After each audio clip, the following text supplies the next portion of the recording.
Music by Vikesh भोजपुरिया।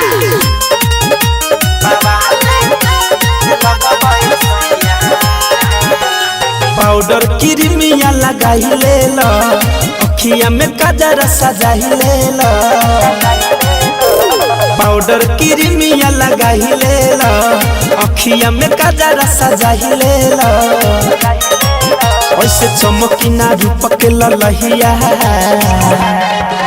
हव सोटल ही पिया कहिया से बाबा ले लगबे सैया। हव सोटल ही पिया कहिया से बाबा ले लगबे सैया।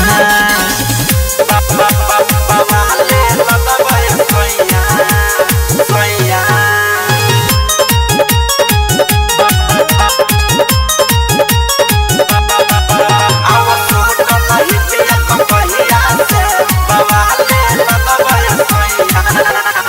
चमके लगब चानी लेखा, केहू पर जाई फीका हो।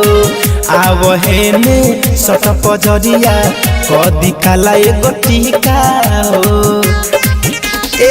चमके लगब चानी लेखा, केहू पर जाई फीका हो। आवहेने सट पजरिया कदी काला एगो टीका हो। गाँवे गहली में हुई बरहिया, आओ सोटल ही पिया कहिया से बाबा ले लगबे सैया। आओ सोटल ही पिया कहिया से बाबा ले लगबे सैया।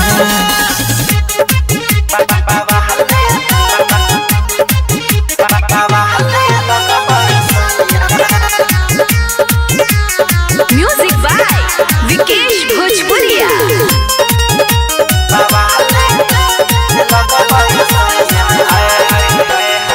असही हरदम धनंजय पिया रही सुना झार के।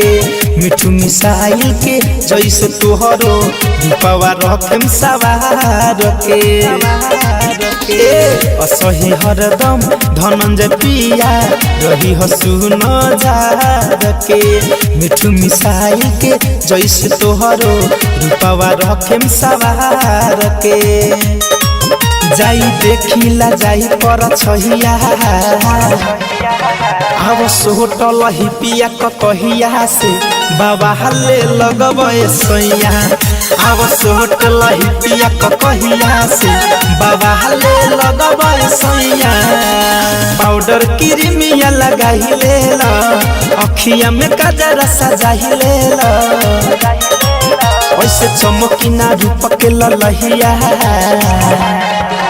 हव सोटल ही पिया कहिया से बाबा ले लगबे सैया। हव सोटल ही पिया कहिया से बाबा ले लगबे सैया।